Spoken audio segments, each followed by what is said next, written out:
என் பூஜையில எதுக்குடா குறை வச்சீங்க?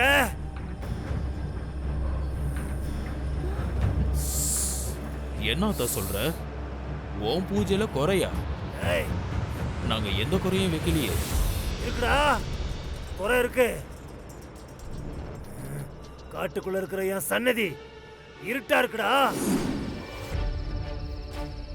அப்புறம் எப்படி என் மனசு குளிரும்? அண்ணாமலை, ஆத்தா எங்களை மன்னிச்சிடு. அதுக்கு என்ன பரிகாரமோ அதை நாங்க பண்ணிடுறோம் ஆத்தா. காட்டுக்குள்ள இருக்கிற என் கோவிலுக்கு போய் தனியா போய் விளக்கேத்திட்டு வரணும்டா.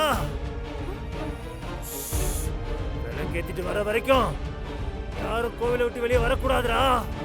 இதுதான் அம்மாவுடைய உத்தரவுடா. அது ரொம்ப இருட்டான பாதையாச்சே, அது எப்படி தனியா போயிட்டு வர முடியும்?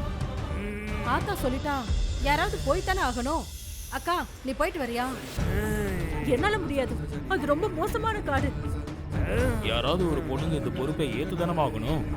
ஏய், என்னடா ஆளாளுக்கு பேசிட்டு இருக்கீங்க? நீதான் போகணும்.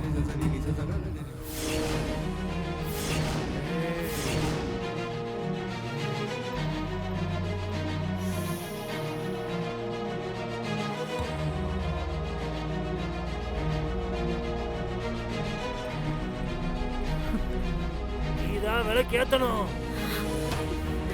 மலை மேல அந்த விளக்கு வெளிச்சம் தெரிஞ்சாதான் பூஜையே ஆரம்பிக்கணும்.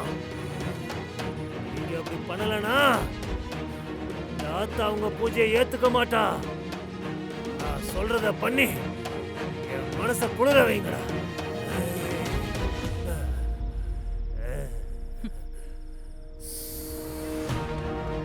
அம்மா, அந்த ஆத்தாவே கட்டளை விட்டுட்டா. நீ தான் அந்த காட்டு கோயிலுக்கு போய் விளக்கேத்திட்டு வரணும்.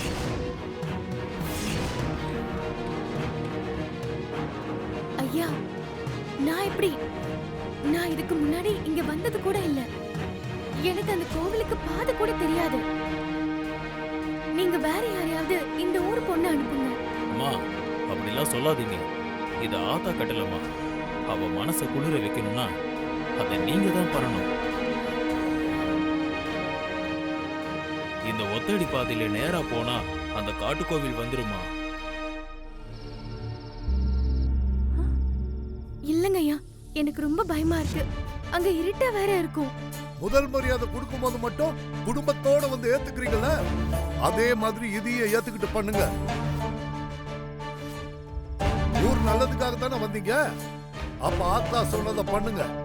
வீணா ஆத்தா கோபத்துக்கு ஆளாயிடாதீங்க. அப்புறம் பெரிய பிரச்சனை ஆயிடும். வெண்ணிலா, போய் விளக்கேத்திட்டு வா. அத்தை, நான் எப்படி? அத்தை, நான் சொல்றேன், எதுக்கும் பயப்படாத. அந்த அம்மன் உனக்கு துணையா இருப்பா. தைரியமா போயிட்டு வா.